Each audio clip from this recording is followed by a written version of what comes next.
오늘 이 본문은 이제 마지막이 되겠습니다. 제가 이렇게 교회에 대한 설교를 이렇게 계속해서 하는 것, 제가 얼마 전이죠. 젊은 목회자들 세미나를 하는데 저에게 그런 질문이 있었어요. 목사님은 생애 마지막에 마지막 설교를 한번 한다면 어떤 설교를 하겠습니까? 그때 제가 생각해 보니까 저는 교회에 대한 이야기를 할 것 같아요. 하나님께서 왜 교회를 세워주셨고 우리를 왜 교회로 부르셨고, 제가 여기 서 있는 이유, 여러분들이 여기서 예배 드리는 이유, 저는 목사로서 마지막 설교를 한다면 이 교회에 대한 이야기를 다시 한번 할 것 같다. 그런데 오늘 이 교회에 대한 이야기 가운데 특별히 성숙에 대한 이야기를 하려고 합니다. 우리들이 신앙적으로 성숙한다고 하는 것이 어떤 의미인가? 그러니까 교회적으로도 성숙해야 될 뿐만 아니라 이 성숙함을 여러분들 개인적인 신앙에도 오늘 이제 적용해보는 그런 시간이 되었으면 좋겠습니다. 우리들이 종종 착각하는 것 중에 하나는 성숙이라고 하는 것을 우리가 나이가 들어서 시간이 많이 지나가면 저절로 되는 것이라고 생각하죠. 그러나 저는 이 성숙에 대하여 생각하면서 우리가 살아가면서 아주 당연하게 알고 있는 것들을 아는 것으로 그치는 것이 아니라 행하기 시작할 때 그것이 성숙합니다. 또 요즘 소위 말하는 MZ 세대들을 우리가 굉장히 무서워해요. 연세든 분들이 저 아이들을 어떻게 대해야 되지? 특히 이런 말 듣는 거 힘든 거죠. 저 꼰대, 또 저런 소리 또 한다. 근데 MZ 세대들에게 설문을 조사했을 때 그 아이들은 단순히 어른 세대, 나이가 많기 때문에 그 아이들은 싫어하는 것이 아니라 자기들이 그렇게 살지 못하면서 잔소리하는 것들에 대하여 꼰대라는 이미지를 가지고 있는 것이죠. 자, 우리가 성숙한다고 하는 이 부분에서 그럼 교회는 어떻게 성숙할 수 있는가? 몇 가지를 여러분들과 나누어 보려고 하는데, 그 중에 하나가 이 전통에 익숙해지는 것을 우리들이 성숙이라고 착각하지 말아야 되겠다라는 생각을 합니다. 우리들 속에 이 전통이라는 것이 있어요. 전통은 잘못된 것이 아닙니다. 그런데 우리들이 전통에 익숙해져서 그 익숙함으로 인하여 본질을 잃어버리는 것은 잘못된 것이죠. 우리가 하나님을 믿으며 살아가는데 우리들이 그리스도인으로 살아간다라고 하는 것, 아주 명확한 게 있어요. 예수님을 닮아가는 거죠. 근데 예수님을 닮아간다고 하는 게 어떤 의미일까요? 예수님이 하셨던 행동들을 그대로 따라가는 것? 아니요. 우리가 그렇게 할 수 있을까요? 그리고 예수님이 2000년 전에 하셨던 그 예수님의 행동을 그대로 따라간다면 예수님을 제대로 믿는 것일까요? 아니에요. 우리들에게 필요한 것은 예수님과 똑같은 행동을 하는 것이 아니라 예수님이 왜 그렇게 행하셨는지 그 의미를 아는 것이죠. 2000년 전에 예수님이 행하셨던 그 행동의 의미를 알 때 우리는 우리들의 삶 한가운데서 우리들이 무엇을 할지를 알게 되는 거예요. 이게 성숙함으로 나아가는 거죠. 우리가 제자가 된다라고 하는 것은 두 가지 차원이 있는 것 같아요. 한 제자는 나쁜 제자가 있어요. 나쁜 제자는 자기가 배우고 싶고 자기가 하고 싶은 것만 하는 제자예요. 좋은 제자는 선생님께서 우리들에게 가르쳐 주시는 것을 그대로 하는 게 좋은 제자이겠죠. 우리가 전통에 익숙해지면 우리는 우리들에게 익숙한 것들만 따라하게 되어 있어요. 자, 하나님께서 이스라엘 백성들을 출애굽시키실 때 하나님께서 이스라엘 백성들에게 만나를 주셨어요. 아침에 일어나면 만나가 쫙 내려서 사람들이 그걸 이렇게 모아서 음식을 해 먹을 수 있었어요. 근데 하나님께서 한 가지 중요한 원칙을 주시죠. 너희들이 하루에 필요한 것만 거두어라. 근데 사람들이 이런 합리적인 생각을 하는 거예요. 아니, 매일 거둘 게 아니라 한 이틀, 3일치 이렇게 거두면 좀 편안하지 않겠습니까? 그래서 많이 거뒀는데 어떻게 됐어요? 다 썩어서 먹지 못하게 됐어요. 하나님께서 이스라엘 백성들에게 만나를 주신 이유가 분명한 거예요. 뭐냐면 너희들의 삶에서 매일매일 너희들이 하나님께 공급받고 살아가는 존재임을 알았으면 좋겠다. 그래서 한 가지 예외를 주셨는데 그게 뭐냐면 안식일 전에는 안식일 것까지 거두어도 문제가 없었어요. 또 하나님이 뭘 우리들에게 가르쳐주고 싶으셨던 거예요? 너희들이 안식일에는 편히 쉬면서 일하지 말고 하나님과의 관계를 가져라, 이렇게 알려주신 거예요. 그런데 참 신기한 일이 벌어졌어요. 사람들에게 주신 이 안식일, 하나님께서 우리들에게 편안함과 선함으로 안식일을 지키라고 주셨는데 언제부터인가 안식일을 우리들이 잘 지키기 위해서 아무것도 하면 안 돼, 일하면 안 돼. 그래서 이 문제가 언제 발생하는가? 마태복음 12장에 보면 예수님께서 안식일에 손 마른 자를 고쳐주셨는데 바리새인들이 이렇게 얘기하는 거죠. 안식일에는 아무것도 하면 안 되는데 당신이 왜 안식일을 범하는 것이요? 심지어 그 일로 인하여 예수님을 죽이려고까지 합니다. 예수님께서 우리들에게 알려주시는 거죠. 얘들아, 하나님께서 너희들에게 안식일을 너희들을 위하여 주셨는데 왜 너희들을 위한 선한 일 하는 것을 잘못됐다고 여기느냐? 언제부터인가 너희들의 전통이 안식일의 의미를 잃어버린 것은 아닌가?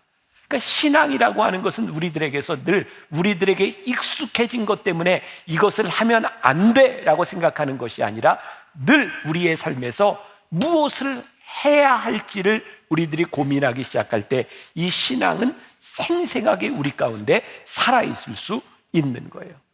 우리가 성숙한 교회가 되고 성숙한 신앙을 가진다고 하는 것은 우리들의 익숙한 전통을 세우는 것이 아니라 늘 진리가 세워져야 되는 것이죠.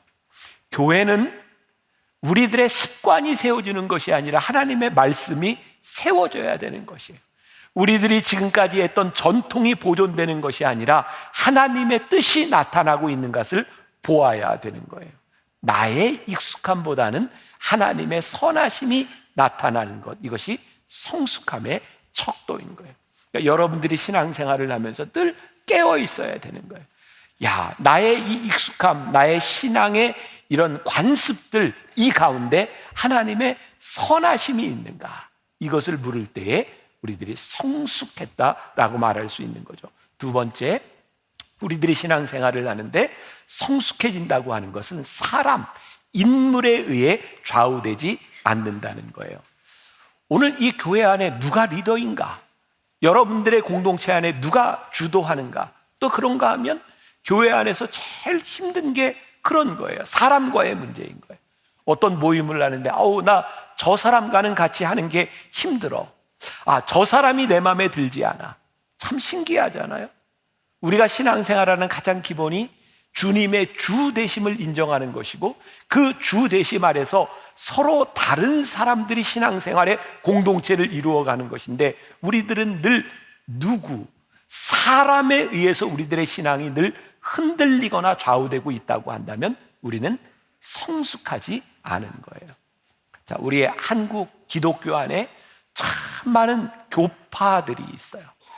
우리가 속한 감리교회 같은 경우는 아주 특별한 케이스예요. 이렇게 교파가 잘 나눠지지 않은 아주 특별한 케이스고 대부분의 경우 특히 이제 장로교 같은 경우에는 교파가 많이 나누어져 있어요. 그런데 보세요. 왜 교파가 나누어졌을까요? 사실은 주 대심 때문에 나누어졌다기보다는 주 대심을 인정하는 사람들이 예수님을 믿는 방식이 조금 달라요. 그러면 우리는 계속 나누어지는 거예요. 신기한 거예요. 아니, 주의 주 되심을 믿는다고 생각하는데 왜 우리의 방식이 다르다고 이렇게 나누어지는가? 저는 그런 모습들을 바라보면서 성숙하지 않다고 생각합니다. 제가 공부를 마치고 한국에 돌아올 무렵 미국에는 아주 유명한 프라미스 키퍼스라고 하는 영적 운동이 일어나고 있었어요. 남자들이 모여서 회개하는 운동이었어요. 그때 워싱턴에 정말 미국 역사상 그렇게 많은 사람들이 모일 수 없는 100만이 넘는 사람들이 워싱턴에 모였고요. 그 당시에 프라미스 키퍼스의 총재가 사람들에게 거기에서 묻습니다. 여러분들의 교파가 무엇입니까? 그랬더니 거기 있는 사람들이 동시에 100수십만의 사람들이 대답하는데 도저히 알아들을 수 없는 말이었어요. 어떤 사람은 메소디스트 감리교, 어떤 사람은 프레스비테리안 장로교, 어떤 사람은 베프티스트 침례교, 다 자기 교파들을 이야기하는데 하나도 알아들을 수 없는 거예요. 그때 저에게 정말 인상적인 장면이었어요. 이렇게 물었어요. 여러분들이 오늘 여기에 모인 것은 누구 때문입니까? 그랬더니 딱 한 목소리로 들렸어요. Jesus Christ. 우리는 예수 그리스도 때문에 여기에 모여 있습니다. 우리가 무엇 때문에 여기에 모여 있는지, 우리들이 무엇을 하는 사람들을 우리들이 잊지 않을 때 우리들이 가지고 있는 익숙함이나 우리들의 전통에 대한 문제가 아니라 우리들의 본질을 붙잡아 주는 거예요. 저는 만나교회 담임 목사로 사역을 해요. 저에게 두려움이 있어요. 어떤 두려움인가? 이게 저뿐만이 아닐 것 같아요. 많은 목회자들이 동일할 것 같아요. 제가 여기에서 설교를 하기도 하고 제가 담임 목사라고 하는 직책을 가지고 리더로 이렇게 살아가는데 나를 통해서, 우리 교회를 통해서, 우리 신앙인들을 통하여 주님이 드러나야 될 텐데 정말 주님이 드러나고 있는가? 또한 두려운 건 뭐냐면 주님을 믿으려고 여기에 온 사람들이 인간인 저 때문에 상처를 받고 떠나가면 어떡하나? 그러니까 그런 두려움들이 있는 거예요. 제가 요즘 스스로 그런 생각을 해요. 저도 이제 60이 이제 한국 나이로 60인데 요즘 제가 느끼는 게 내가 이렇게 목회를 하는 동안 참 느끼지 못했던 이렇게 완숙함, 이런 단계로 가고 있구나라는 걸 느끼는데 그 이유 가운데 하나가 제가 똑같이 설교 준비를 하고 똑같이 설교를 하지만 예전보다 제가 설교를 하는 게 많이 편해졌어요. 여러분들은 어떻게 느끼는지 모르겠지만 저는 요즘 참 편안하게 예전하고 많이 달라. 내가 이렇게 좀 완숙해져 가나 보다. 또 그런가 하면 뭐 어디 가든지 참 또 제가 이런 말 하는 게 그런데 많이 이렇게 좋은 소리를, 칭찬을 많이 들어요. 목회자에게 제일 큰 칭찬이 뭐예요? 목사님 은혜 받았습니다. 이런 이야기들이죠. 근데 그런 이야기를 들을 때마다 두려운 거예요. 뭐가 두렵냐면 은혜를 받았다고 하는 저 사람이 어느 날 나 때문에 하나님께 대한 오해를 하고 믿음을 떠나가면 어떡하나, 그런 두려움들이 있어요. 그런가 하면 제가 젊은 목회자들에게 많이 이야기하는 거죠. 여러분들 앞으로 목회할 때 여러분들도 설교를 하고 교회 담임이 되었을 텐데 예배를 마치고 나갈 때 교인들이 목사님 은혜 받았습니다 라는 말에 절대로 현혹되거나 속지 말라고. 대개 교인들은 은혜를 받으면 그래 은혜 받았습니다 라고 얘기하는데 그런 사람들이 몇 명이나 되겠냐고. 저도 나가면서 교인들과 인사할 때 은혜 받았습니다 하는 사람 몇 사람 안 돼요. 근데 교인들이 굳이 은혜를 못 받았는데 나가면서 목사님 오늘은 은혜를 못 받았습니다 이러고 인사하는 사람 없어요. 그러니까 우리는 늘 어떤 착각 속에 살아가냐면 당신은 잘했습니다, 은혜 받았습니다, 이런 소리에 속기 시작하면 이 교회 공동체 안에서 목회자가, 리더가 자꾸 하나님의 자리를 대신하려고 하는 그런 유혹도 생기게 되고 그것으로 인하여 교인들에게 상처를 줄 수도 있다.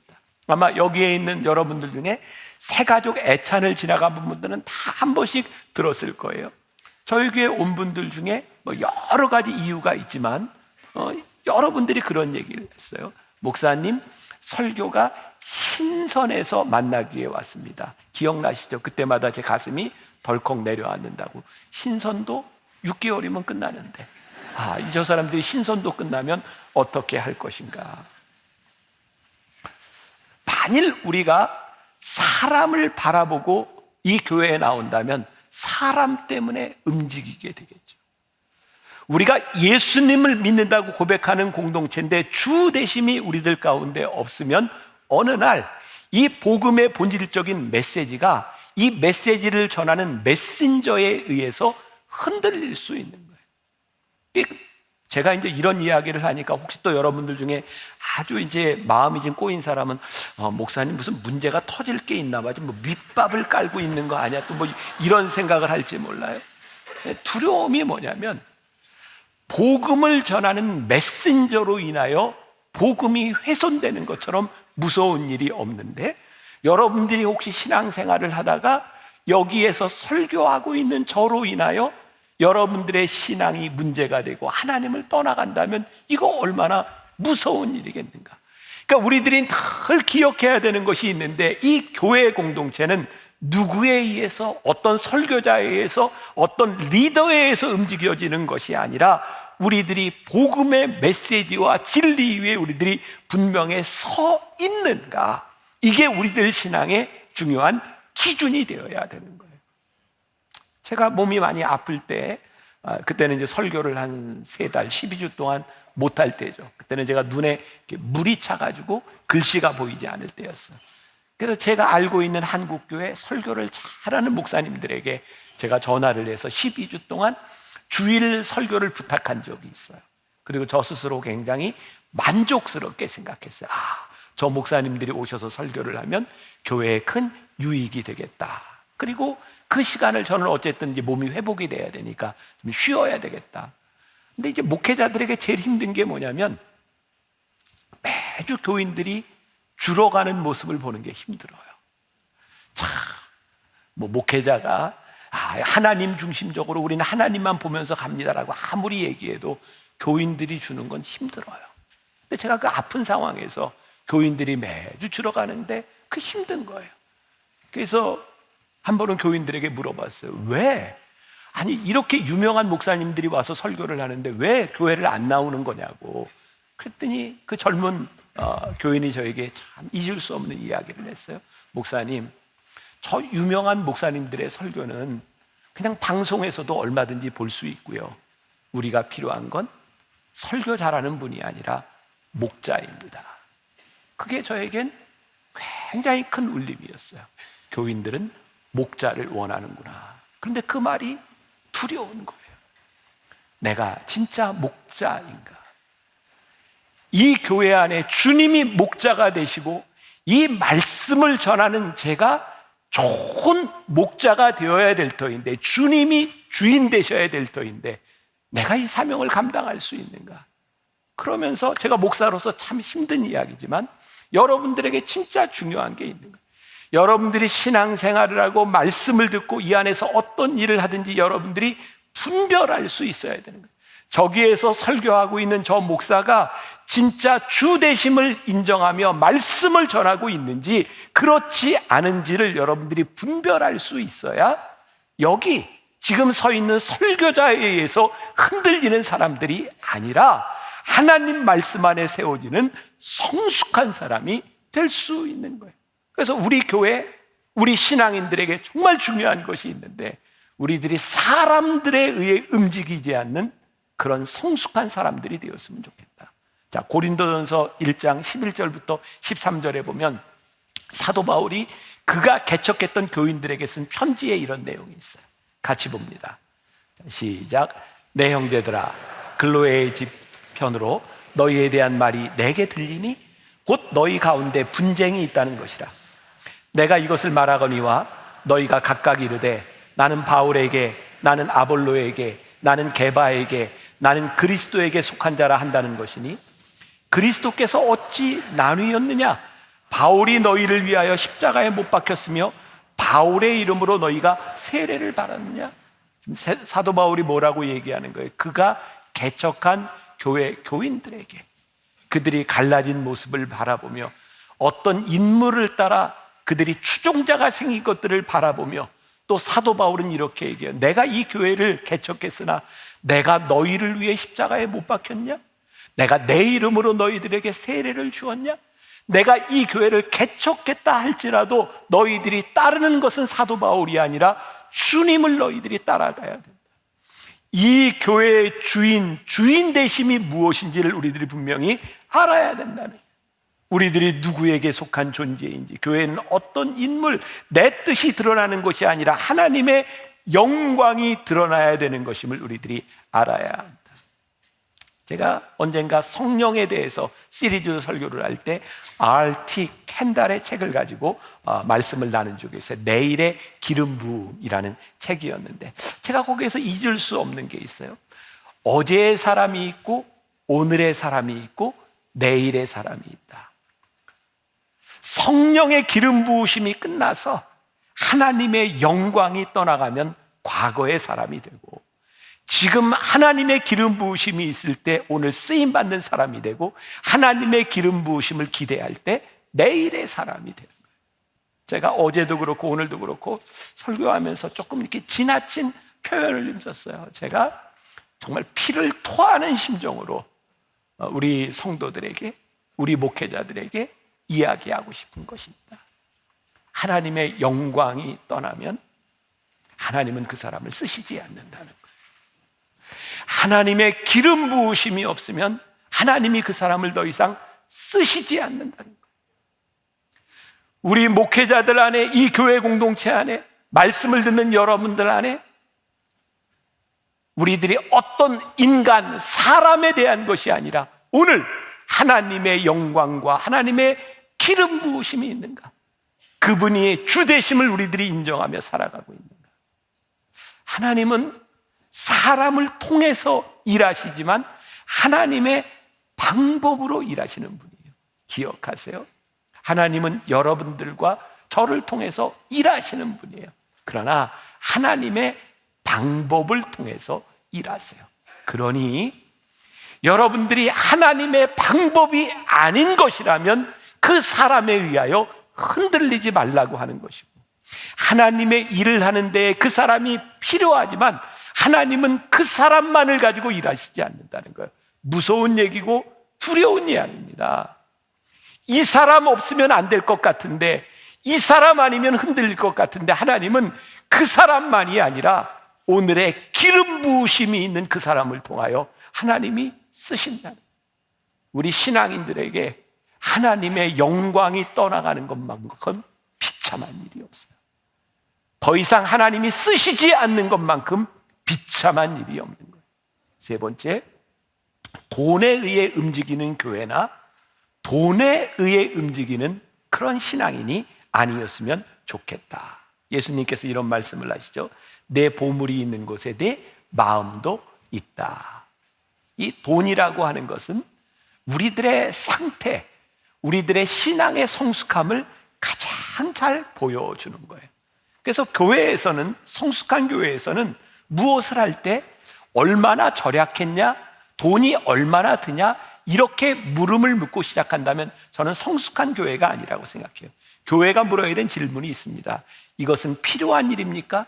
하나님이 원하시는 일입니까? 이 일을 통하여 구원받을 수 있는 일입니까?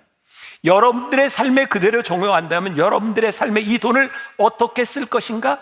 이 돈을 이렇게 썼을 때 하나님이 기뻐하시는 일입니까? 이것이 옳은 일입니까를 물을 수 있을 때 성숙한 그리스도인들은 그렇게 쉽게 돈에 움직이거나 돈에 유혹을 받지 않을 거예요. 저는 지금도 제가 기억하고 있는 순간이 있어요. 제가 27살 때 군에서 목회를 할 때 은혜를 받았는데, 그때 은혜를 받으면서 제가 많이 회개하고 눈물을 흘린 게 있어요. 그게 뭐냐면, 저는 은혜를 받지 않았지만 목회를 하는데 교회 부흥을 경험했거든요. 이유는 사단장과 연대장이 저희 교회를 나왔기 때문에 교인들이 많았어요. 그런데 단순히 이렇게 병사들만 나온 게 아니라 군인 장교들, 군인 가족들이 나오는데, 그때 은혜 받지 못한 저에게는 설교할 때마다 두려움이 있었어요. 어떤 두려움이냐면, 설교할 때 혹시라도 교인들이 상처를 받으면 안 나오겠지. 그래서 상처받지 않는 설교를 하려고 했어요. 그 중에 하나가 돈에 대한 이야기는 절대로 하면 안 돼. 왜? 헌금 얘기하면 처음 믿는 사람이 이거 뭐라고 생각할까? 근데 제가 처음 은혜를 받을 때 하나님께서 그걸 회개시키셨어요. 너는 사람들에게, 우리 인생에, 분명히 우리 서로 아는 거죠. 돈 없이 살 수 없다는 것, 우리 돈이 우리의 인생에 얼마나 중요하다는 것. 그런데 그 돈이 어떻게 쓰여져야 되고 어떻게 사용돼야 되는지에 대해서 한 번도 이야기하지 못했던 제 모습이 내가 싹군 목자라는 생각이 들었어요. 그때 저는 어떤 상태였는가? 저는 군목을 마치면 유학을 가려고 준비를 하고 있었고, 제가 가끔 여러분들에게 얘기했으니까 돌아가신 저희 아버님이 저를 도와주실 분이 아니었거든요. 그러니까 저는 제가 유학에 대한 계획을 세워야 됐어요. 그 당시에 군인들은 군인공제라고 하는 적금이 있어서 이자율이 굉장히 높은 게 있었어요. 저는 뭐 퇴직금 군인공제에 들어가는 것 이외에 진짜 20몇만 원 월급을 받으면서 거기 뚝 떼가지고 또 적금을 들었어요. 왜? 그거 받아가지고 이제 타서 유학을 가야 되니까. 제가 하나님 앞에서 기도하고 회개하는데 어떤 거 회개했냐면, 돈에 대해서 제가 너무 계획적이었다는 거예요. 자, 여러분들 여기서 또 오해하지 마세요. 여러분들의 인생에 경제적으로 계획적으로 살아가는 게 잘못된 것이 아니라 내가 너무 완벽하게 내 인생의 계획을 세우다 보니 하나님께서 내 인생에 개입하실 수 없는 거예요. 저는 어떻게 살았냐면 군교회 목회를 하면서 헌금이 들어오는 것만큼 일을 했어요. 병사들을 위문하는 것 말고 제가 하는 일 없었어요. 제 기준은 있는 것만큼 일하는 거였어요. 근데 은혜를 받고 나니 그게 하나님께서 저에게 잘못됐다고 보여주셨어요. 그때부터는 제가 있는 것만큼 일하는 것이 아니라 일하는데 필요한 것만큼 제 것을 내놓기 시작했어요. 그리고 저는 그 젊은 시절, 어린 시절에 참 놀라운 많은 하나님의 은혜를 경험했어요. 그게 지금 제가 목회를 하면서 살아가는데 저의 경제관념, 제가 돈을 사용하는 데 있어서 굉장히 중요한 지침이 되었던 부분이죠. 제가 군목을 마치고 임해천에 있는 동신상가에서 건물에서 개척교회를 시작했죠. 이게 만나교회 전신이죠. 처음에는 가정집에서 이렇게 시작했는데 그 당시에 만나교회 송파에 있던 교회 담임하시던 저희 아버님이 저에게 교인들이 분당에도 이사간 사람이 있으니 이 가정에서 개척을 네가 먼저 해봐라. 저는 미국 유학 갈 생각을 했으니까 비자 나올 때까지만. 그리고 저에게 이렇게 얘기하셨어요. 쉽지 않을 텐데 그냥 교인들 헌금 중에 그냥 월세 정도 나올 정도만 하면 좋겠다. 그리고 그러니 월급 받을 생각하지 말고 그냥 하다가 유학을 가라. 근데 제가 그때 애 둘 데리고 저희 아버님 집에 얹혀 살았거든요. 그러면 아버님이 뭐 도움을 주든지 하셔야 될 거 아니에요. 안 도와주셨어요. 그러니까 저는 제가 학교 강의도 하고 일도 해야 되고 목회도 해야 되고, 그런데 제가 놀랄 얘기를 하면 여러분들이 놀라셔야 될까요? 안 놀라셔도 될까요? 제가 10시에 회 때 아무 반응이 없어서 제가 상처를 받아서 그래요. 자, 제가 이제 29살에 동신상가에서 목회를 하는데 이 중에 우리 교인들이 몇 분들 거기 계시죠. 한 6개월 만에 출석 교인이 한 200명이 넘는 뭐 그런 교회가 됐어요. 근데 이제 잘 들으셔야 돼, 이제부터 이제. 근데 문제는 제가 월급을 안 받고 목회를 하기로 했는데 교인들이 이렇게 늘어나니까 그 안에 중직자들 중에 몇 분이 저를 찾아와서 이렇게 얘기하는 거예요. 목사님, 월급을 안 받고 목회를 하면 우리가 불편하니까 목사님 월급을 좀 받았으면 좋겠습니다. 참 재밌는 게요, 돈이 없을 때는 돈은 우리들에게 전혀 유혹이 되지 않습니다. 돈이 생기면 돈으로 인하여 마음이 흔들려지는 거예요. 제가 그 이야기를 듣고 저희 아버님에게 가서, 아버지, 교인들이 불편하다고 저에게 월급을 받으라고 하는데 어떡할까요? 요 마음은 받고 싶다, 이런 얘기죠. 저도 아버지하고 얹혀 사는데. 근데 우리 아버지가 이렇게 얘기하셨어요. 약속한 대로 해. 목사는 돈 때문에 아쉬운 소리 하는 거 아니야. 그래서 안 받겠다 그랬어요. 그 생활이 쉽지 않았어요. 몇 달 되지 않았지만.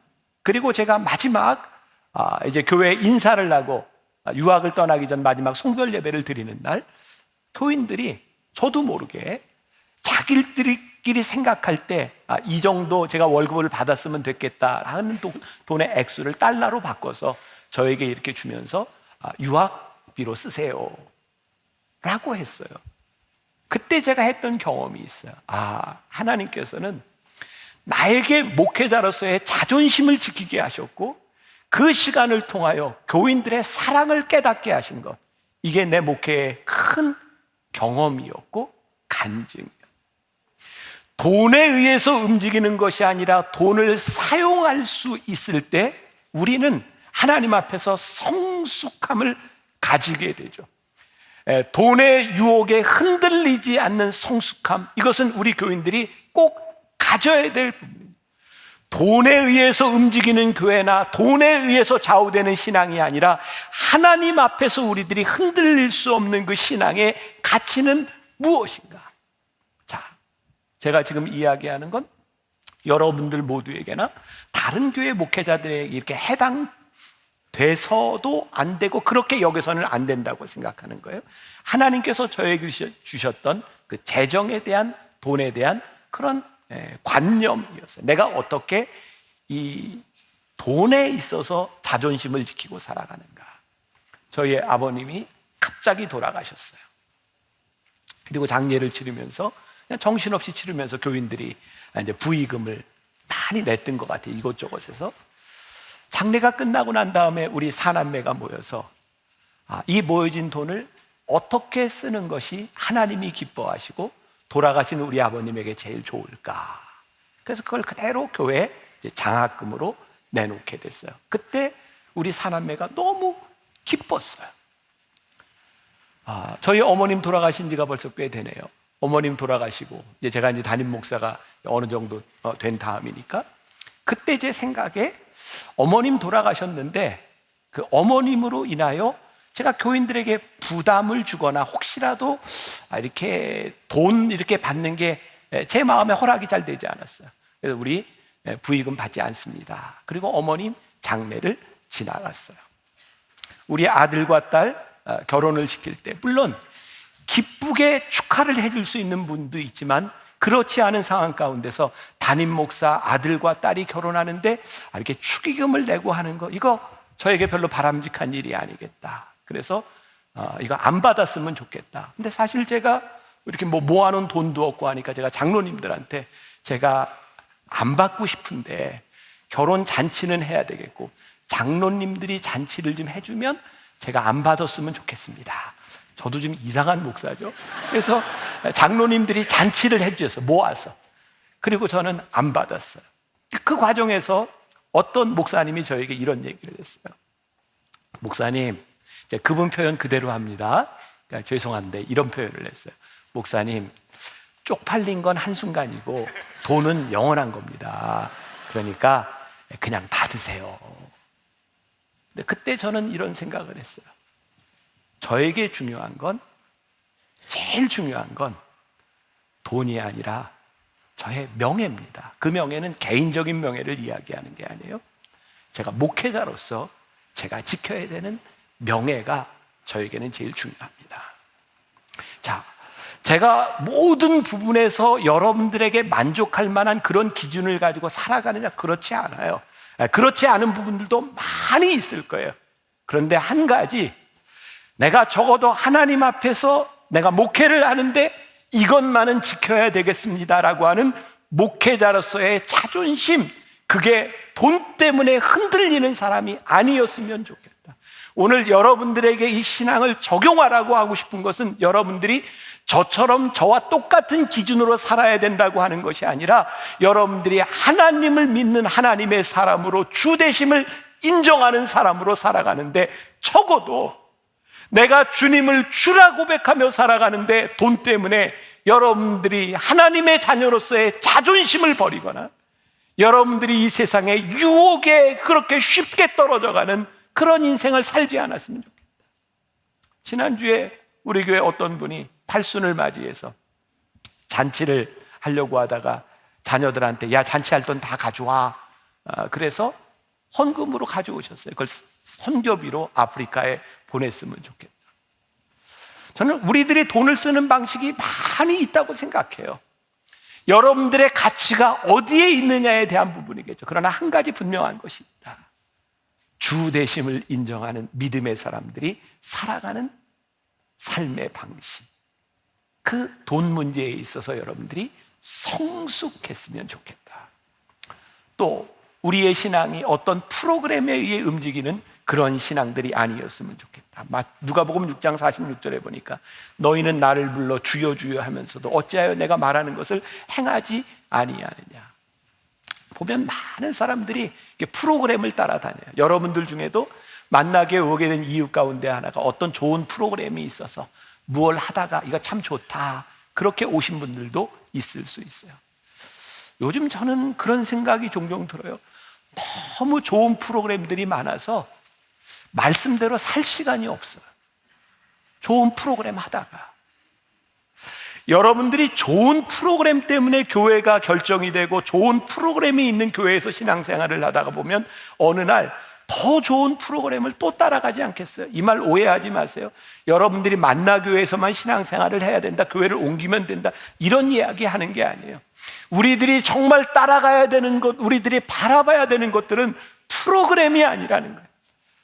하나님께서 우리들에게 무엇을 말씀하시고 우리들에게 어떤 목적을 주시고 어떤 삶을 주시는지 우리들이 프로그램을 지키는 것이 아니라 말씀대로 살아가는 것이 무엇인지를 깊이 생각해야 우리들이 성숙한 삶으로 우리들이 들어갈 수 있는 거예요. 좀 흥미로운 얘기잖아요. 한때 한국교회 막 성경 통독이 유행하고 그래서 통독에서 막 성경 필사로 막 유행할 때 어떤 사람이 구약 창세기부터 요한계시록까지 다 쓰고 펜을 놓으면서 이제 성경 좀 읽어야 되겠다 그랬대잖아요.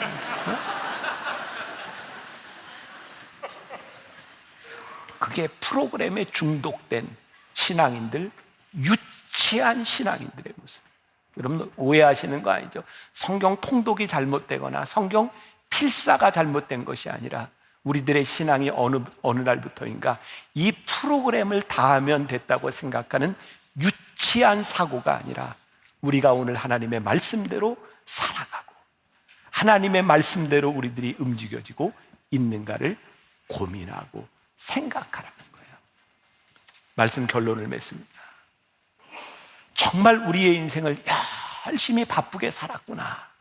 그게 우리로 하여금 성숙한 신앙을 살게 만들어주는 것이 아니라 내가 하나님 앞에 의미 있게 하나님 앞에 올바른 삶을 살았구나 라는 결론을 내릴 수 있을 때 우리는 성숙한 신앙의 삶을 살아가는 거예요. 그 표지가 무엇일까요? 저는 여러분들의 자녀들이 여러분들 가장 가까이 있는 사람들이 여러분들을 바라보며 나도 저 길을 가면 될 것 같아 라는 신앙의 성숙함을 보여주는 것. 저는 오늘 아침 일찍 제 마음이 참 많이 기쁘고 감사했어요. 몇 년 전 목사 안수를 받은 제 아들이 지금 공부를 하고 있는데요, 오늘 아침 일찍 저에게 전화해서 아빠 기도해 주세요. 아빠 지금 너무 힘들어요. 근데 너무 감사했어요. 목사인 아들이 목사인 아버지에게 아버지 저 힘든데 기도해 주세요. 그게 감사했어요. 여러분들의 신앙의 성숙함, 사람, 돈, 프로그램, 우리들의 전통이 아니라 여러분들이 말씀 위에 서서 말씀을 지키며 살아가는 여러분들의 그 신앙으로 말미암아 성숙함이 드러날 수 있기를 주님의 이름으로 간절히 축원합니다. 이제 주님 안에 거하기라고 하는 제목으로 오늘 말씀을 함께 나누려고 합니다. 우리 신앙생활에 있어서 또 교회에 있어서 그렇고 우리 개인적인 삶에 있어서 이 비전이라고 하는 것은 참 중요하다. 우리가 2000년 처음 시작할 때 비전이라고 하는 말을 많이 사용했는데 요즘 그렇게 많이 안 쓰는 것 같아요. 여전히 중요합니다. 비전은 무엇을 보는 것이기 때문이죠. 우리 교회 오래전에 와서 이렇게 간증을 하셨던 박세록 장로님이라는 분이 계세요. 단동에 샘 병원을 세웠던 분이죠. 그분에게서 제가 인상적인 이야기를 들었어요. 보통 우리들의 시력이 좋으면 2.0, 보통 이제 1.5 되면 좋다고 이야기하죠. 그런데 몽골에 가면 몽골 사람들의 시력이 4.0까지 나온답니다. 이건 우리가 상상할 수 없는 일이거든요. 그럼 어떻게 몽골 사람들은 그렇게 시력이 4.0까지 나올 수 있을까? 그렇게 설명을 하더라고요.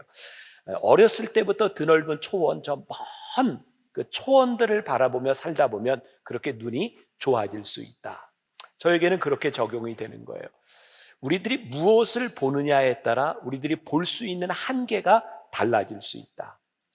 2010년도 목회와 신학에 실렸던 그런 글인데, 돌아가신 그 조용기 목사님이 바라봄의 법칙이라는 설교를 하면서 이런 부분을 인용했는데 참 좋은 것 같아요. 프랑스 대문호인 빅토르 위고는 신대륙을 발견한 콜럼버스를 가리켜 이렇게 말했습니다. 콜럼버스의 가장 위대한 업적은 목적지에 이르렀다는 것이 아니라 목적지를 향해 닻을 올렸다는 것입니다. 멋지잖아요, 그죠? 사실은 우리들이 인생의 닻을 비전을 가지고 살아간다고 하는 것만큼 우리들에게 복된 일이 없는 것 같아요. 그런데 우리들이 지금 이야기하는, 제가 오늘 이야기하려고 하는 이 비전이라고 하는 것은 세상적인 것과는 조금 달라요. 오늘 주 안에서 우리들이 무엇을 보는가? 그것이 우리의 신앙에 굉장히 중요한 부분이 될 것 같아요. 자, 그러면 우리들이 주 안에서 우리들의 삶을 바라보는데 가장 큰 장애가 되는 것은 무엇일까요? 우리는 늘 우리들 눈앞에 어떤 일이 일어나고 있는가, 이것이 우리의 비전과 상반될 때가 많이 있습니다. 제가 이제 교회에 대한 이야기를 하면서 몇 주 동안 우리 교회 히스토리에 대해서 쭉 지나온 이야기들을 많이 했죠. 또 그 중에 하나를 이야기한다면, 제가 만나교회 담임 목사가 막 될 그 무렵, 그 전에 저는 청년부와 기획 목사를 맡고 있었어요. 그 당시에 저를 돕는 아주 중요한, 저에게는 없어서는 안 될 것 같은 좋은 우리 목회자 그룹이 있었어요. 세 사람이 있었는데, 정말 제가 기획 목사를 하면서 말을 하면 그 모든 것들을 구현해내는, 그러니까 목회자에겐 그게 얼마나 기쁜 일이겠어요. 그런데 어느 날 이 세 사람이 다 흩어져야 되는 순간을 맞이하게 됐어요. 한 사람은 유학을 가야 되고, 한 사람은 개척을 하는 상황이었고, 그 당시에 한 사람은 목사 안수를 받고, 당시 감리교 법에 의하면 목사 안수를 받고 동일한 교회에서 사역을 할 수 없다는 법이 있었어요. 안수를 받으면 떠나야 됐어요. 제 마음 가운데, 이 세 사람이 떠나면 내가 어떻게 일을 할까? 그런데 떠나고 나니 하나님께서 저에게 깨닫게 하신 일이 있었어요. 나는 이 사람들이 없으면 일을 못하리라고 생각했는데, 하나님은 사람을 통해서 일하시는 분이 아니라 하나님의 일을 하게 하신다는 믿음을 이 사람들과 떠나는 과정에서 깨닫게 하셨어요. 아마 여러분들 가운데도 이 사람 아니면 어떡하지? 라고 생각하는 분이 있을지 모르겠지만, 사실 하나님은 우리들이 만나는 사람보다 훨씬 더 크신 분이시죠. 또 그 당시 만나교회 굉장히 어려웠다는 이야기를 했는데, 단순히 빚이 많았던 것이 아니라 IMF 이후에 이자율이 높았는데, 문제는 나쁜 소문들이 드는 거였어요. 교회가 어려워지고 이자율이 높아지니까 만나교회가 어떤 캐톨릭의 성당의 교회가 넘어간다더라, 이런 소문도 나고, 그리고 소문의 근원지를 보면 예수 안 믿는 사람은 교회에 대한 소문을 안 내요. 다른 교회가 그런 소문을 내더라고요. 그래서 깨닫게 된 게, 우리는 왜 교회가 우리의 경쟁의 대상이고 적이 될까, 그런 생각을 한 적도 있는데, 사실 더 안 좋은 소문은 뭐였냐면, 교회가 어려워지니까 예배를 마치고면 은행 직원들이 와서 교회 헌금을 다 가져간다, 이런 소문도 났어요. 근데 그 소문이 아주 근거 없는 게 아니었어요. 왜냐하면 이제는 말할 수 있다. 그 당시에 세상에 예배를 마치고 났는데, 이제 재무부원실에서 헌금을 계수하는 그런 방이 있었는데, 강도가 들어서 헌금을 다 강탈해 갔어요. 다행히 다 찾았어요. 근데 그 이후에 교회에서 은행에 요청을 했죠. 이런 일도 있으니까 헌금을 다 계수하고 난 다음에는 은행 직원이 좀 와서 가져갔으면 좋겠습니다. 그게 오해가 되고 소문이 났던 거예요. 자, 이제 더 어려운 얘기를 좀 하는 거예요. 저 이제 개인적으로. 근데 그것보다 더 힘들었던 건, 그 당시에 이제 한국 교회, 한국 사회에 굉장히 큰 이슈가 됐던 세습에 대한 문제였던 거죠. 저희 아버님이 개척한 교회였으니까. 그때부터 저는 늘 어떤 생각을 했냐면, 세 가지 초이스. 하나는 나도 나가서 개척을 하든가, 또 하나는 다른 교회 목사로 가든가, 또 하나는 제가 공부를 하고 왔으니까 대학교의 교수를 가든가. 저는 이제 그 진로를 놓고 많이 고민을 하던 차였어요. 여러분, 고민이 들 때는 뭘 해야 될까요? 기도를 해야 돼요. 제가 기도원에 들어갔어요. 일주일 내내 기도원에 들어가서 기도하고, 근데 참 마음이 답답해서 기도할 때 하나님이 응답을 확 주시면 좋은데, 그렇지 않더라고요. 일주일 내내 답답하게, 그리고 마지막 날 이렇게 나오면서 휴게실에 앉아 있는데, 그때 하나님께서 저에게 물으셨어요. 너에게 만나교회는 뭐니? 근데 그때 저는 하나님 앞에 명확하게 대답한 게 있었어요. 하나님, 만나교회는 하나님이 세우신 교회인데 저는 만나교인들을 사랑합니다. 그리고 제 마음에 결심한 것이, 하나님이 세우신 교회에서 사람들 때문에, 누군가의 이야기 때문에 움직이는 사람이 되지 않겠습니다. 하나님의 비전을 따라 움직이는 사람이 되겠습니다. 오늘 제가 여러분들에게 제 삶을 통해서 여러분들에게 이렇게 적용하고 싶은 것이 있는데, 우리들의 인생의 비전은 우리들이 하나님 앞에 문제를 가지고 나아가 묻기 시작할 때 명확해진다는 거예요. 우리들이 하나님 앞에 우리의 인생의 문제를 묻지 않으면 우리의 비전이 어떠한지 발견하지 못할 때가 많이 있어요. 사실 제가 지금 하려고 하는 이야기는 설교 시간에 제가 여러 번 이렇게 예화로 쓴 기억이 있어서 이걸 빼야 되겠다 생각했는데, 우리 교회 목회자들 중에도 못 들어본 사람이 대부분이에요. 그래서 아마 우리 새가족들은 처음 듣는 이야기일 것 같아서 제가 또 해요. 제가 그렇게 초창기의 교회에 열심히 일을 할 때, 그때는 정말 막 밤새 가면서 일을 했던, 저에게 젊음과 열정이 있던 시기죠. 그래서 늘 새벽에 이렇게 나가서 일을 하고 나면 뭐 해장국집, 뭐 감자탕집 이렇게 가서 그렇게 먹던 시대예요. 그날도 새벽에 제가 우리 교회 사역자들과 함께 감자탕집에 갔는데, 저는 감자탕집에 가면 이렇게 탕으로 먹는 것보다 전골로 먹는 걸 좋아해요. 맛있잖아요. 탁 이렇게 막 끓는데, 그 끓는 시간에 저는 이렇게 감자탕 전골을 바라보며 어느 뼈에 살이 많이 붙었나를 이렇게 보고 있는데, 우리 같이 있던 전도사님 중에 하나가 서울대 수의학과 출신인데, 그 전도사는 날 보면서 그래, 목사님 이 뼈가 몇 번 뼈인지 아십니까? 그리고 이야기를 해요. 그게 그렇게 저에게는 인상적이었어요. 똑같은 전골을 놓고 누구는 살이 얼마나 많이 붙었는지를 보고, 누군가는 그 뼈가 몇 번 뼈인지를 보는 거예요. 이유는 뭘까요? 경험인 거예요. 내 속에 무엇이 있느냐에 따라 우리들이 보는 것이 달라지는 거예요. 물론 계속해서 이야기하겠지만, 우리들이 예수님 안에 거한다고 하는 것은 우리들의 인생을 바라보는 우리의 눈을, 우리의 생각을 완전히 바꿔주는 거예요. 최용준 교수가 쓴 성경적 세계관 강의라는 책에 보면, 영국 런던에 히드로 공항이 있는데 거기에 내리면 이런 문구가 있대요. 영어로 되어 있는데, 이 world라는 발음이 참 힘들어요. How the world see you depend on how you see the world. 아시죠? 다 써 있잖아요. 네. 세상이 당신을 어떻게 보느냐는 당신이 세상을 어떻게 보느냐에 달려있다. 아주 멋진 말이에요. 조금 쉬운 글로. 자, 릭 워렌 목사님이 이런 글을 썼어요. 자, The way you see your life shapes your life. 아시겠죠? 써 있잖아요.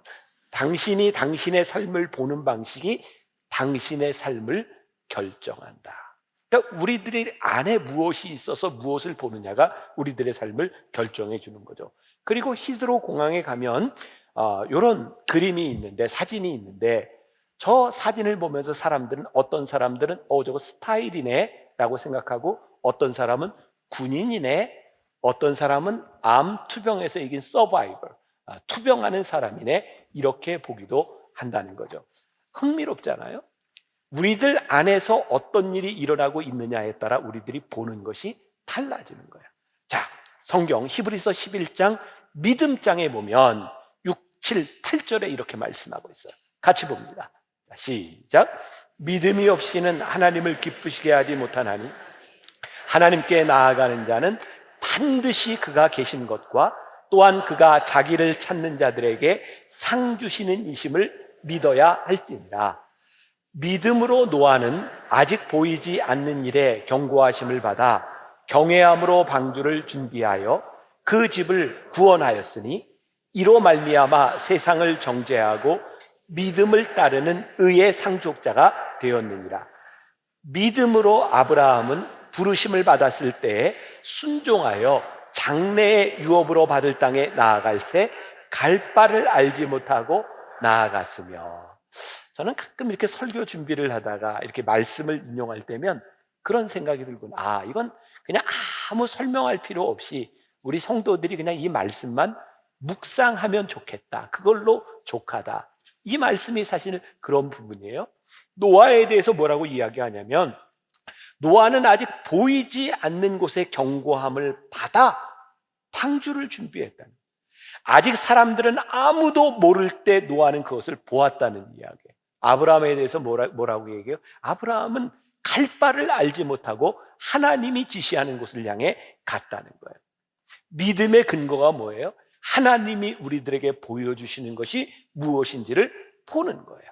자, 오늘 말씀과 연결해서 우리 믿음의 근거, 우리의 비전의 근거는 뭐냐면 예수 안에 거하는 것이다. 자, 하나님은 왜 우리들에게, 우리 주님은 왜 요한복음 15장을 통해서 포도나무의 비유를 우리들에게 알려주셨을까요?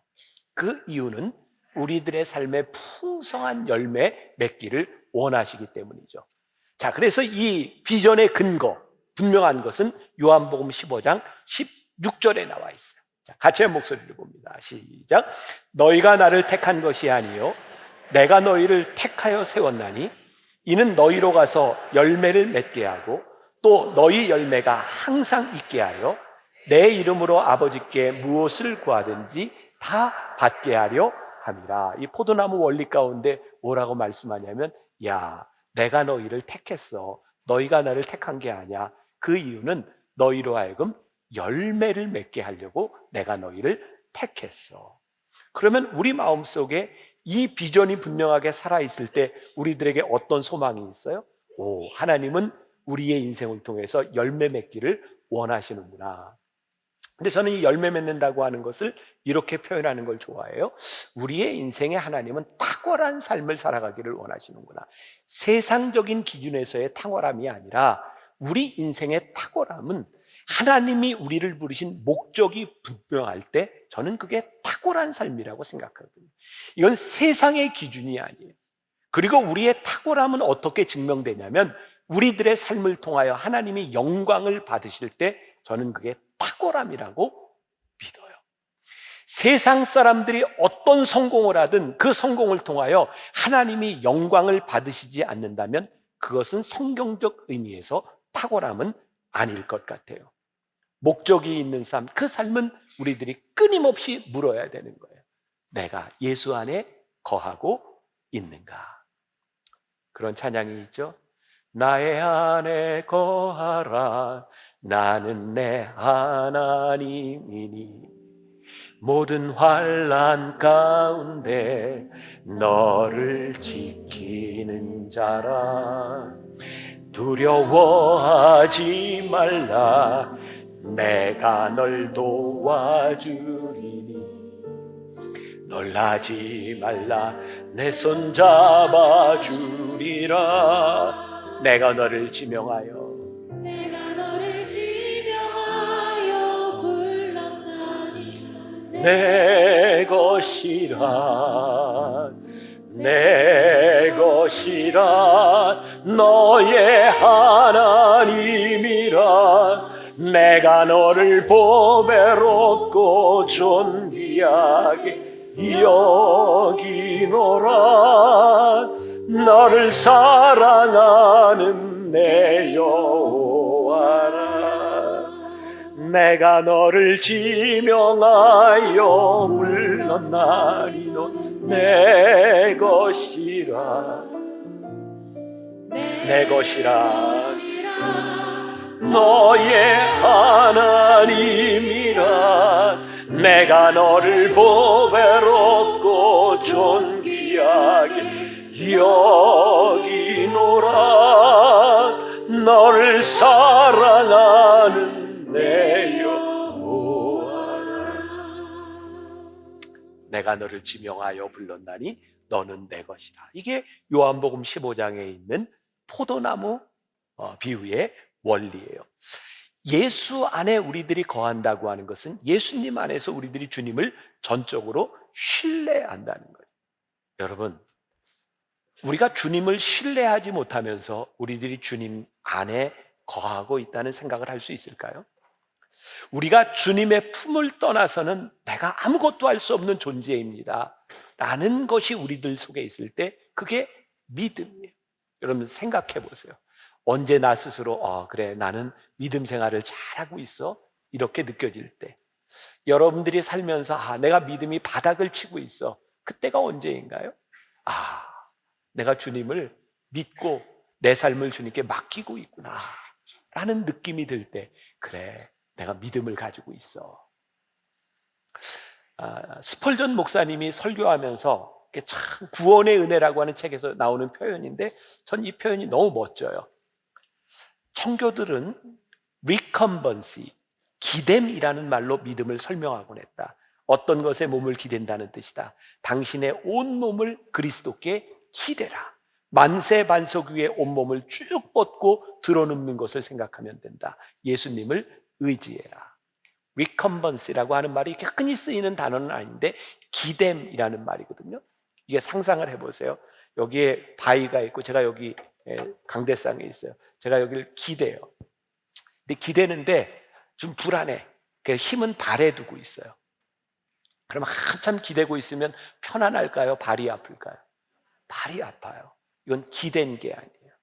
recumbence라고 하는 이 말에 이 기댐이라고 하는 것은 만세 반석이신 주님께 내 손과 발을 쫙 벌리고 맡겨라.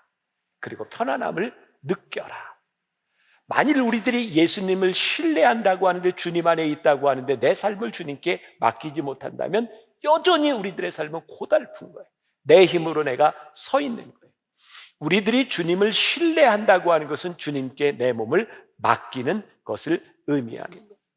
만일 우리들이 생각하는 성공이라고 하는 것, 풍성함이라고 하는 것을 세상적인 원리로 생각한다면 우리들이 주님께 기댄 그 기댐은 무척 공허할 거예요. 물론 세상적인 성공과 주님이 우리들에게 주시는 그 풍성함이 일치되는 부분도 있겠지만 꼭 일치되는 것은 아니에요. 주님은 우리들의 삶을 통하여 우리들이 열매 맺기를 원하시며 우리들의 삶이 하나님께 영광이 되기를 원하십니다. 자, 여기에서 또 이제 그런 질문이 생기는 거죠. 아니, 하나님께 영광을 돌리는 삶이 그게 풍성한 거야? 맞아요. 우리에게 그런 믿음이 있는 거예요. 하나님이 영광을 받으시는 삶은 분명히 우리들의 삶에 풍성함이 있어. 그때 우리는 주님께 우리를 기댈 수 있는 거예요. 요한복음 15장 1절과 2절 장로님이 읽어주신 부분인데 다시 한번 보겠습니다. 자, 시작. 나는 참 포도나무요 나의 아버지는 농부라. 무릇 내게 붙어 있어 열매를 맺지 아니하는 가지는 아버지께서 그것을 제거해 버리시고 무릇 열매를 맺는 가지는 더 열매를 맺게 하려 하여 그것을 깨끗하게 하시니라. 이 부분은 이제 조금 뒤에서 다시 다루겠지만 여기에 분명한 원리가 나와 있어요. 나는 참 포도나무요 내 아버지는 하나님은 농부시라. 그리고 너희는 여기에 붙어 있는 가지야. 이 원리를 주신 이유는 뭐냐면 하나님이 너희들에게 삶을 풍성하게 하시기 위함이야. 자, 이진희 목사님이 쓴 가나안에 거하다라는 책에 성공이냐 승리냐라는 글이 있는데 이것도 좋아요. 제가 좀 읽어드릴게요. 성공한 사람에게는 보상이 주어지지만 승리한 사람에게는 면류관이 주어진다. 성공한 사람에게 주어지는 것에 비하면 승리한 사람에게 주어지는 면류관은 초라하고 보잘것없어 보인다. 그래서 사람들은 승리보다 성공을 더 원한다. 그러나 사람들은 성공한 사람보다 승리한 사람에게 더 뜨거운 박수갈채를 보낸다. 하나님도 그러실 것이다. 세상 사람들은 성공을 추구하지만 하나님의 사람들은 승리를 추구한다. 자, 우리가 교회에서 이렇게 같이 만나서 시간을 지내다가 헤어질 때 어떤 인사하세요? 성공하세요 이렇게 인사하세요? 아니면 승리하세요 인사하세요? 알기는 잘 알아요 우리가, 그죠? 그런데 우리는 떠나면서 승리를 원해요? 성공을 원해요? 사실은 성공이라는 것이 우리들의 삶에 주어지기를 원할 때가 많이 있어요. 왜? 그것은 눈에 보이는 화려함이기 때문에. 승리는 그렇게 화려하지 않지만 승리의 면류관을 얻는 것, 우리의 삶은 지금 우리들에게 주어진 성공을 향해 따라가는 사람이 아니라 승리를 향해 가는 삶이 되는 거예요. 그래서 우리들 속에 또 그런 물음이 있어야 되겠죠. 나는 성공을 따라 살아가고 있는가? 우리는 승리를 향해 가고 있는가? 자, 우리들이 예수님 안에 거한다라고 하는 이 말을 들을 때 여러분들에게는 어떤 느낌이 드세요? 어느 때 내가 예수님 안에 거한다는 느낌이 드세요? 저에게는 내가 주님 안에 거할 때는 나를 주장하지 않을 때라고 생각하거든요. 그럼 내가 아주 강력하게 살아있을 때 우리는 말로 아무리 내가 주님 안에 거한다라고 하지만 그건 거짓말이에요. 예수님이 참 포도나무가 되시고 우리들이 가지가 된다고 하는데 이 가지는 어디에 붙어 있어야 열매를 맺어요? 나무에 붙어 있어야 열매를 맺는 거예요. 내 삶이 주님 안에 있을 때 열매 맺는 삶을 살 수 있어 라고 하는 분명한 믿음이 없으면 우리는 교만해요. 자, 그래서 고린도전서 3장 6절에서 8절까지 사도 바울이 이렇게 편지를 썼어요. 같이 읽습니다. 시작. 나는 심었고 아볼로는 물을 주었으되 오직 하나님께서 자라나게 하셨나니 그런즉 심는 이나 물 주는 이는 아무것도 아니로되 오직 자라게 하시는 이는 하나님뿐입니다. 심는 이와 물 주는 이는 한 가지이나 각각 자기가 일한 대로 자기의 상을 받으리라. 지금 왜 사도 바울이 이런 이야기를 하고 있냐면 당시에 사람들이 나는 바울에게, 나는 아볼로에게, 나는 게바에게, 나는 그리스도에게 속했어 라고 이야기를 하는 거죠. 그 사람들이 다 이쪽이다 이쪽이다 이쪽이다 얘기를 하는데 이것은 굉장히 사람들을 교만하게 할 수 있는 상황인 거예요. 사람들의 환호를 받게 만드는 거죠. 어제 우리가 여기 이제 토크 콘서트를 하고 우리가 이제 패션 쇼도 했는데 이제 토크를 하면서 사회자가 이렇게 소개하는데 여기 뭐 어떤 뭐 자두라고 하는 가수 사모님도 소개하고 뭐 여기 영화 배우도 소개하고 사람들이 이렇게 박수를 쳤어요. 근데 사람들이 우리 사회자가 만나교회 김병삼 목사님 사람들이 우와 하고 박수를 쳤어요. 그때 그 사회자가 이건 너무하지 않습니까? 이렇게 차별해서 해도 됩니까? 그러면서 저한테 목사님은 여기 상당히 이렇게 지지를 받고 계시군요. 제가 그런 얘기를 했어요. 제가 이렇게 되다가 잘못하면 이단으로 갈 확률이 많습니다. 왜? 사람들의 환호가 익숙해지고 그것이 당연한 것으로 여겨지면 타락의 지름길로 가는 겁니다.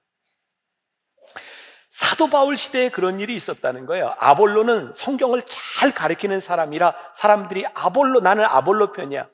근데 사도 바울이 뭐를 얘기해요? 여러분, 제가 이 교회를 개척하고 제가 여러분들에게 말씀을 전했지만 제가 바울의 이름으로 세례를 준 적이 있습니까? 없습니다. 예수 그리스도의 이름으로 세례를 줬습니다. 저는 단지 심었을 뿐이고 아볼로를 통해서 하나님이 자라게 하셨고 이 모든 것은 하나님이 하시는 일입니다. 그러니 우리들이 하나님 앞에 교만할 것이 없습니다.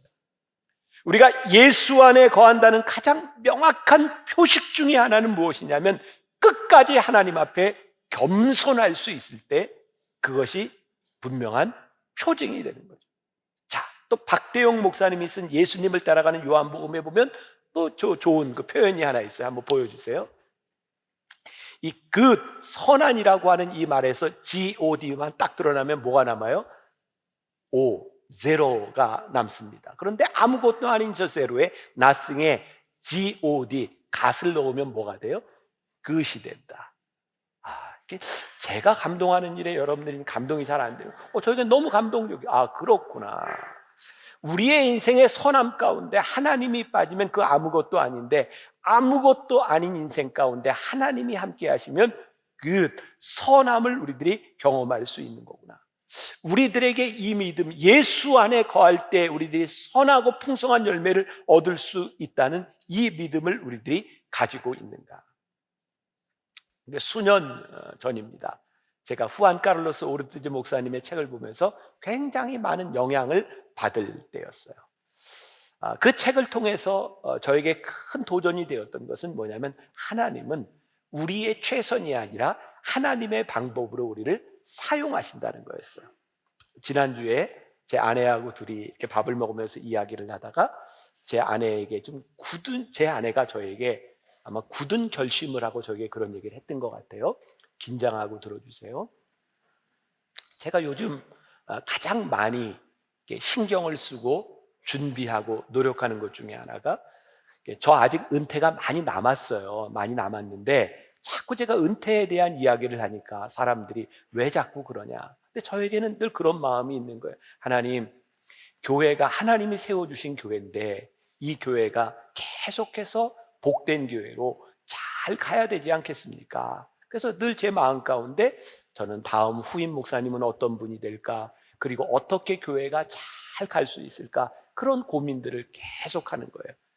제 아내가 저에게 맘먹고 얘기해요. 제가 다른 사람은 아무도 이런 얘기 못하는데 내가 나만 할 수 있다고 그러면서 저한테 자기가 얼마나 교만한지 아냐. 별로 충격을 안 받으시네. 얼마나 교만한지 알아요. 이유가 뭐냐면 왜? 이게 하나님께서 세워주신 교회인데 은퇴 이후의 일을 자기가 걱정하고 뭐 자기가 없으면 안 될 것은 이거 얼마나 교만한지 아냐고. 제가 그 얘기를 듣고 충격을 받았을까요? 안 받았을까요? 안 받았어요. 그리고 그 순간 제가 정말 깊이 생각해 봤어요. 내 마음속에 어떤 교만이 있는가. 그리고 제가 조금 있다가 이야기를 했어요. 내가 아무리 생각해 봐도 내가 교회를 걱정하고 내가 다음 세대를 걱정하는 것이 나는 전혀 교만이 아닌 것 같아. 왜냐하면 물론 하나님께서 하실 일이지만 내가 어떻게 최선을 다해 준비하느냐를 따라서 나는 하나님이 일하실 것을 믿기 때문에, 나는 하나님이 알아서 하실 것이기 때문에 그냥 하나님 알아서 하세요 라고 하는 것은 나는 하나님을 신뢰하는 일이 아니라고 생각해. 왜?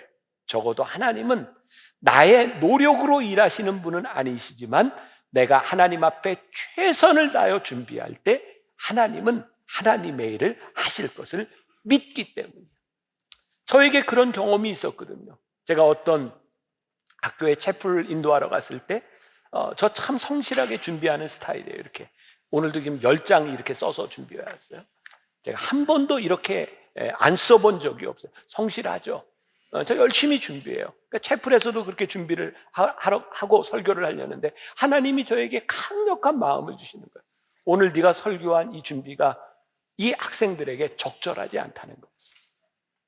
너무 그 마음이 강력하게 들려서 제가 이 설교를 원고를 놓고 그냥 옆으로 마이크를 들고 나와서 말씀을 전하기 시작했거든요. 전 그때 잊을 수가 없어요. 하나님이 나를 쓰시는구나. 그리고 그때 깨닫게 된 게 하나님은 나의 준비로 일하시는 분이 아니라 하나님께서 나를 쓰실 때 나의 준비는 아무것도 아닐 수 있구나. 근데 중요한 것은 그 느낌은 내가 열심히 준비했기 때문에 깨달을 수 있는 것이었지, 만일 제가 열심히 준비하지 않았다면 저에게 그런 느낌은 전혀 오지 않았을 거예요. 우리가 하나님을 신뢰하고 내가 예수 안에 거한다고 하는 것은 우리들이 아무것도 하지 아니하고 하나님 알아서 하세요라고 하는 것이 아니라 내가 하나님을 믿고 의지하기 때문에 하나님 쓰실 수 있도록 나를 전적으로 내어놓고 하나님의 임재를 느끼며 하나님의 임재 안에서 나를 내려놓을 수 있는 준비가 되는 것이 저는 예수 안에 사는 사람들의 삶이라고 믿거든요. 우리가 하나님을 믿는다고 하는 것은 우리들의 삶의 직무를 유기하는 것이 아니에요. 우리들이 믿음으로 열심히 살아가는 것이죠. 그 말은 우리들에게 주어지는 환경 때문에 내가 흔들리지 않겠다고 하는 고백이고, 우리들이 하나님의 말씀을 따라 살아갈 때, 하나님의 음성을 따라 살아갈 때에 우리들이 풍성한 열매를 맺을 수 있다고 하는 믿음의 고백입니다. 옛날 드라마인데 박신양하고 또 잊어버렸다. 여자 파리의 김정은. 내가 10시 예배 때도 그랬어. 성경 물을 때도 그렇게 대답을 잘해달라고 내가 10시 예배 때도 얘기했는데, 박신양하고 김정은이라는 그 배우가 나오는 거죠. 여러분들 파리의 여인 기억나세요? 박신양이 이렇게 피아노 치고 노래를 하고 이렇게 했던 멋진 대사가 있죠. 내 안에 너 있다. 그 당시 한참 유행했던 내 안에 너 있다. 사실 내 안에 너 있다 이거 아무나 할 수 있는 말인데, 그 파리의 여인 내용은 뭐 잘 기억이 나지 않지만 그 여러 가지 우여곡절을 통해서 고백했던 내 안에 너 있다라는 말이에요.